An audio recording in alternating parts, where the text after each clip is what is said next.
Thank you for joining Market News with Rodney Lake. This is a regular program for the GW Investment Institute, where we talk about timely market topics. I'm Rodney Lake, the director of the GW Investment Institute. Let's get started. Welcome back to Market News with Rodney Lake. I'm your host, Rodney Lake. We're coming to you from Duquesne Hall, Duquesne Family Studios, right here in the heart of Foggy Bottom at the George Washington University School of Business. This is a GW Investment Institute podcast. Thank you if you're watching the show for the first time, and welcome back to anybody that's watching on YouTube or you're listening on Apple or Spotify. Welcome back.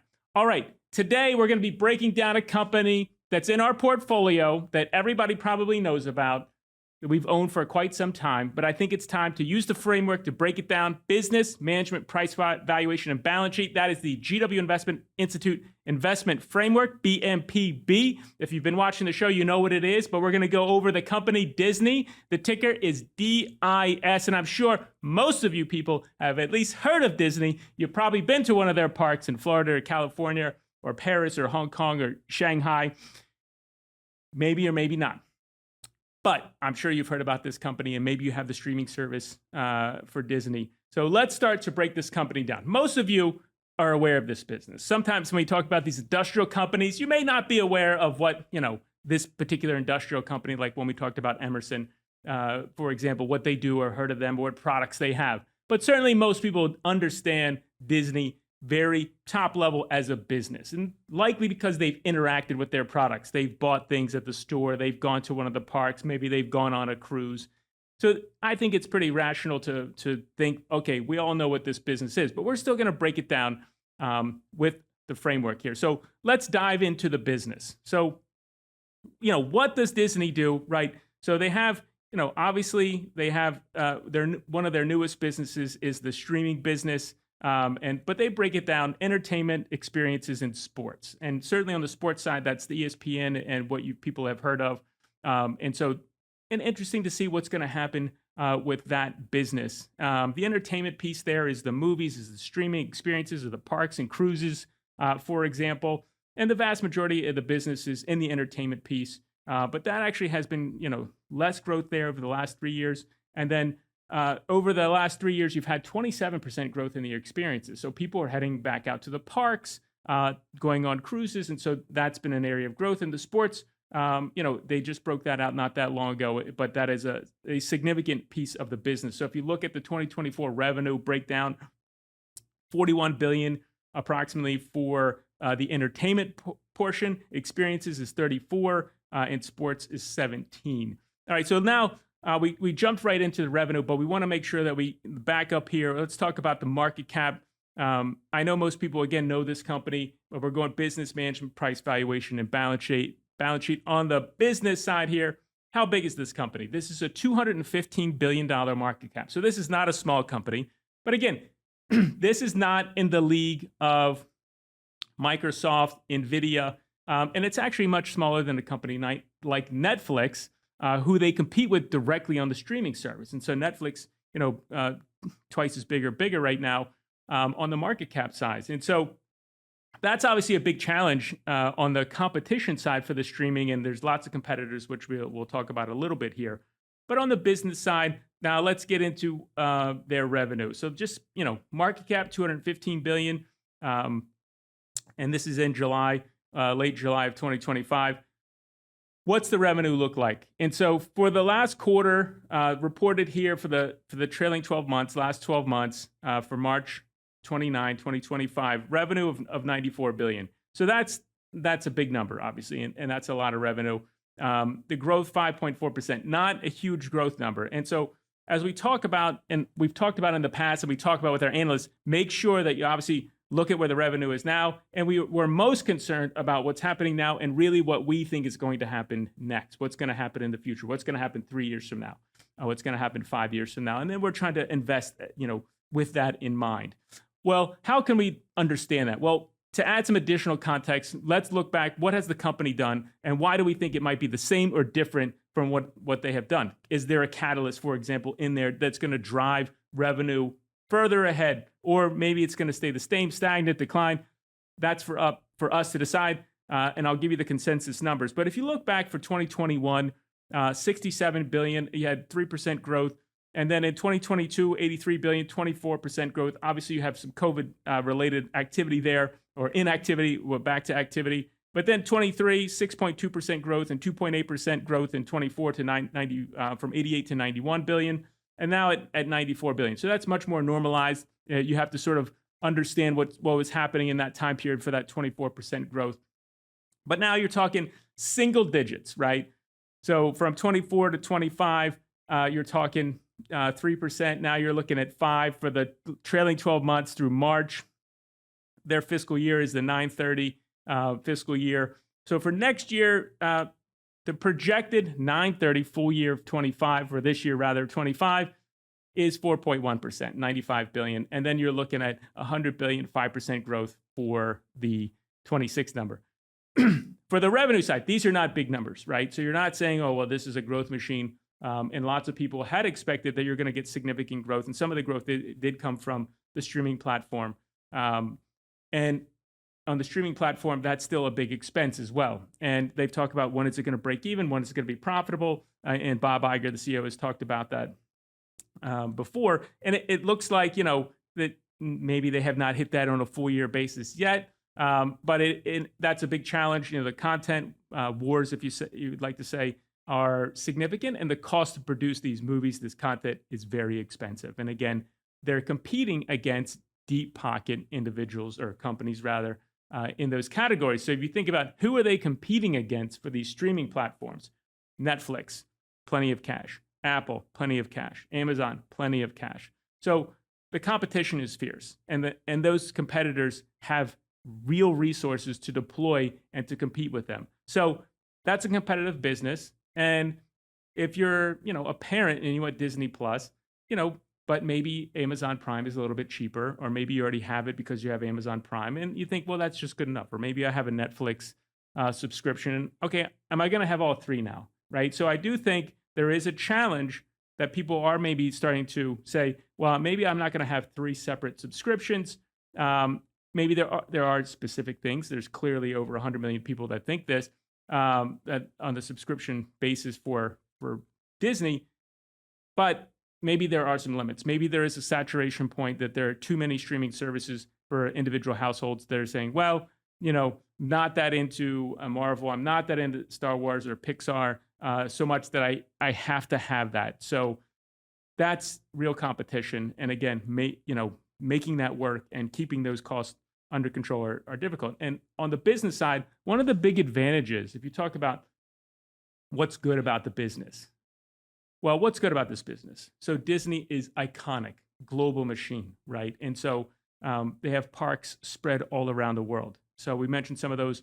The largest one is the home base is in California, but the largest one is in Orlando, Florida. Then you have Anaheim, California. And then in Europe, you have Paris. And then in Asia, you have Tokyo, Shanghai, and Hong Kong.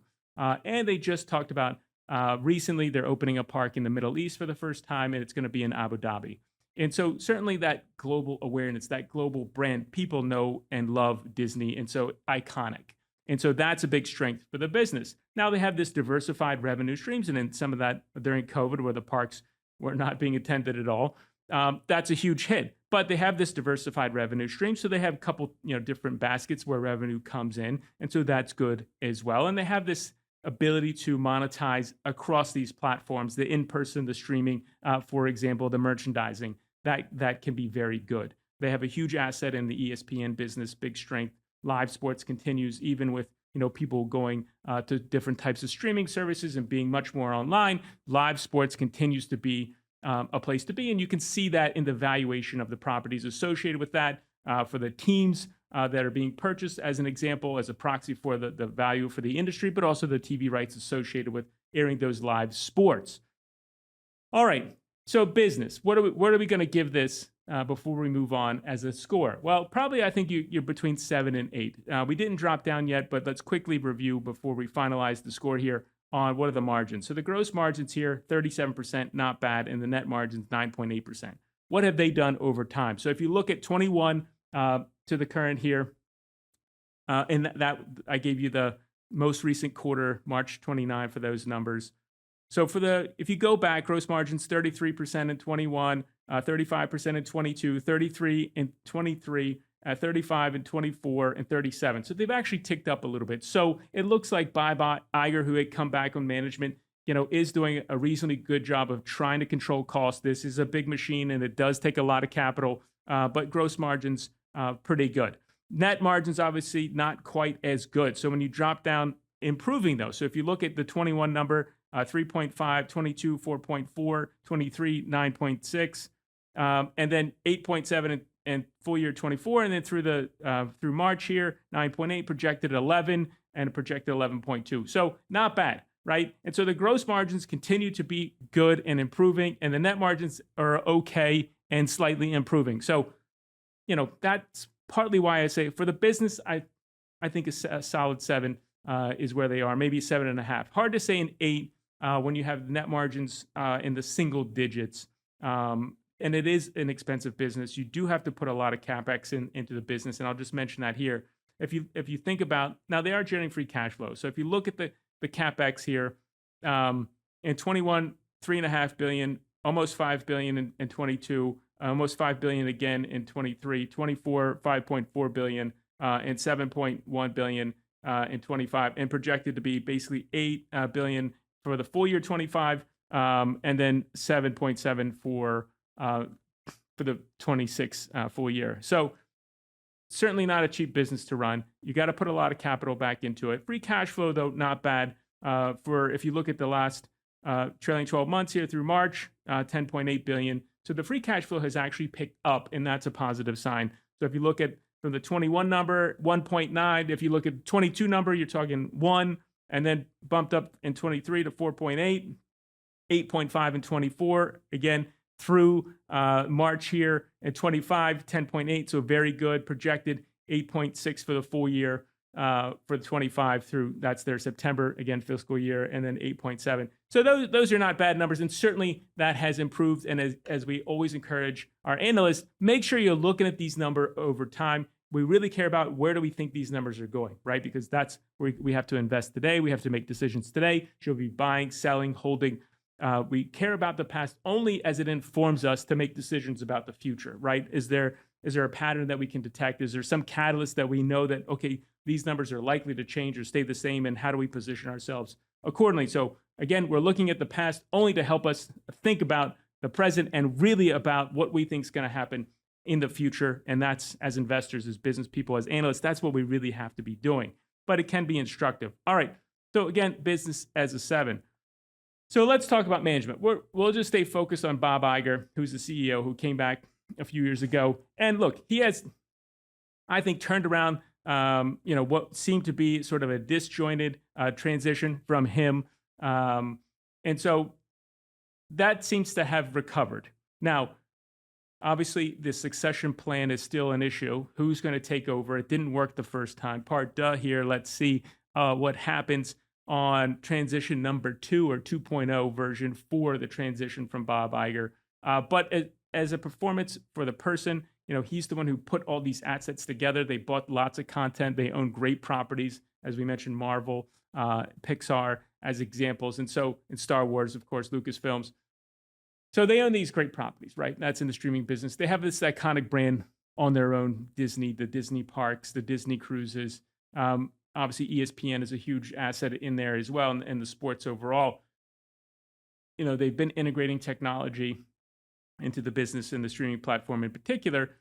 But what's management going to do from here? If you looked at the metrics and we talked about what's happening on the financial side, they definitely have been growing the gross margins. And if you look at the projected gross margins, which I did not mention, but worth noting, they're going to bump up for the full year 25 through, again, that September 30 fiscal year of 40, and then 40 again for the next full year, September 26. Very good, right? And then the net margins bumping up, getting into the double digits, but low double digits, 11 and 11.2 full year 25 March or September, and then 11.2 full year 26 through September. So that's good. So it looks like Bob Iger and company have maybe done a better job of getting these costs under control. They're really trying to get the what's going to happen on the business side for the streaming, making that unit profitable. Very challenging. Content costs are high, and how do they, deploy that capital efficiently? there's obviously been some criticism or pushback on the number of dollars. And if they can't make that profitable, really what's going on with that, you can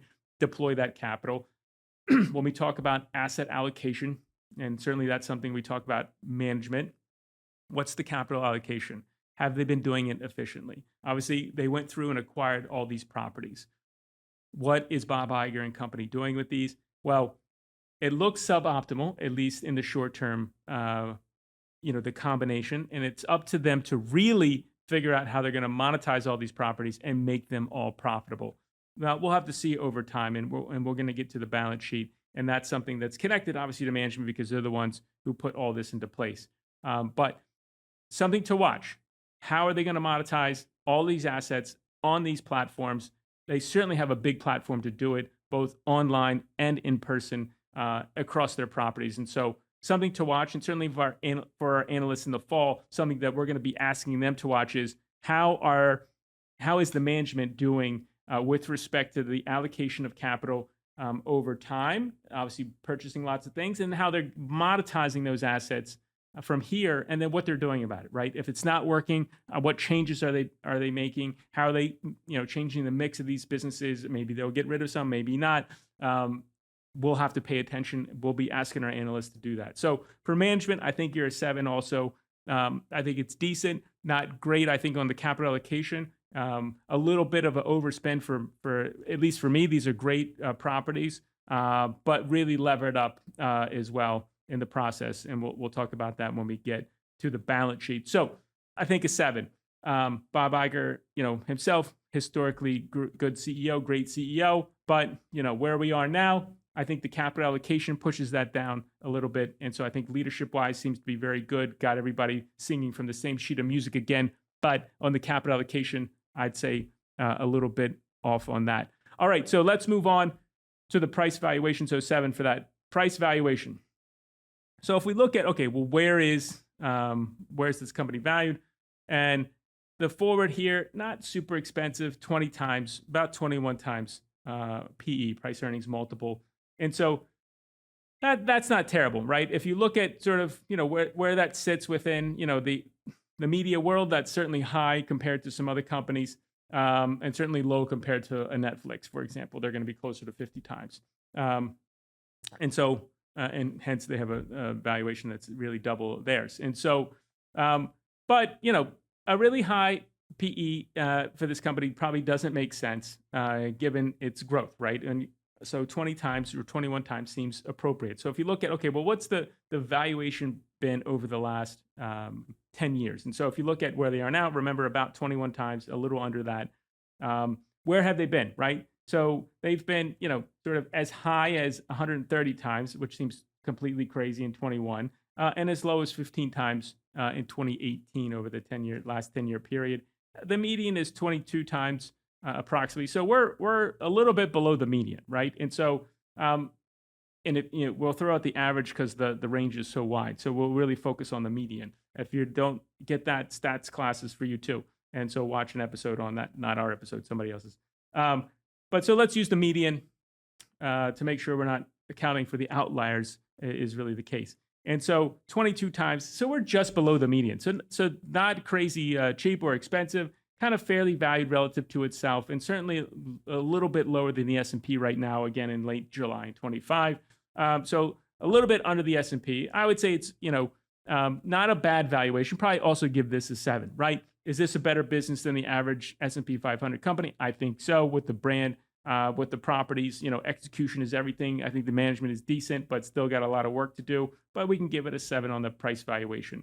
On the balance sheet, which is super important, and then we'll pull everything together here and wrap it up.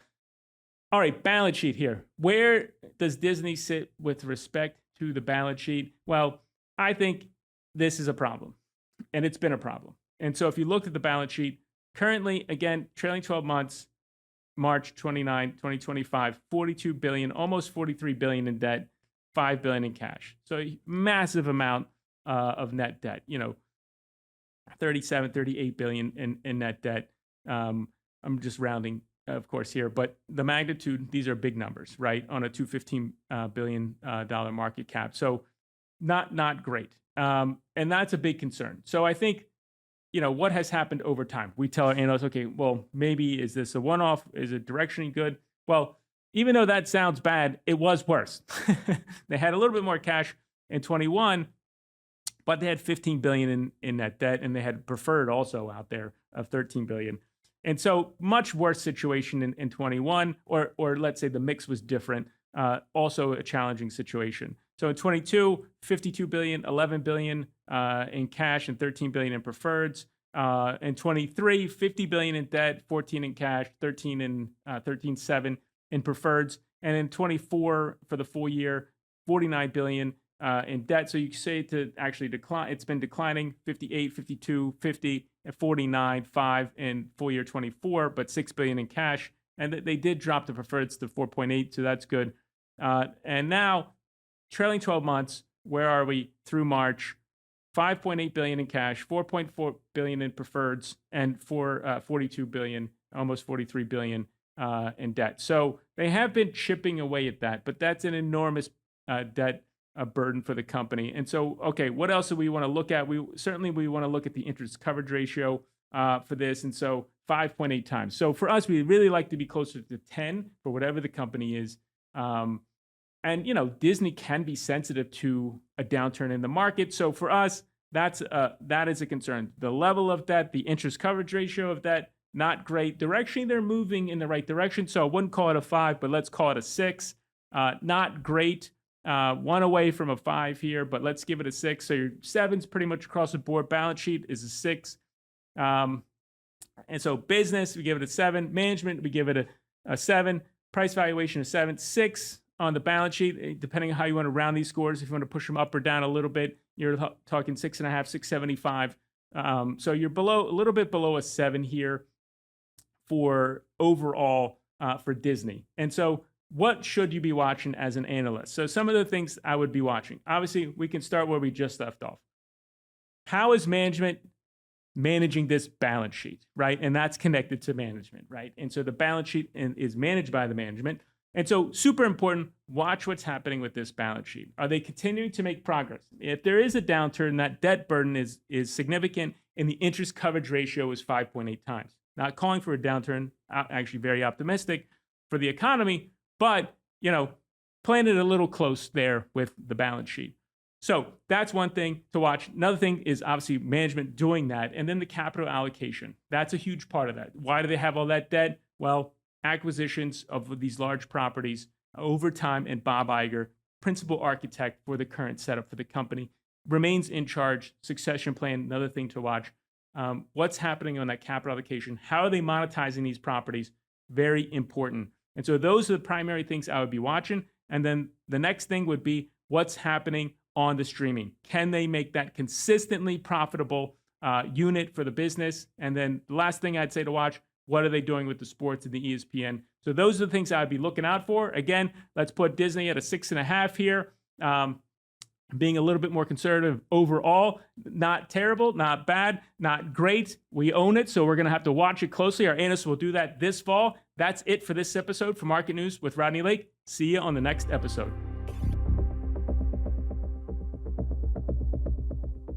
Disclaimer, the content shared in the GW Investment Institute podcast is for informational and educational purposes only and should not be considered investment advice. The opinions expressed in this podcast are those of the host and guest and do not necessarily reflect the views of the GW Investment Institute or the George Washington University. Listeners should not act upon the information provided without seeking professional advice from a qualified financial advisor. Investing involves risks, including the loss of principal. The GW Investment Institute, the George Washington University, and the podcast hosts do not assume any responsibility for any investment decisions made based on the content of this podcast. Always conduct your own research and consult with a financial advisor before making any investment decisions.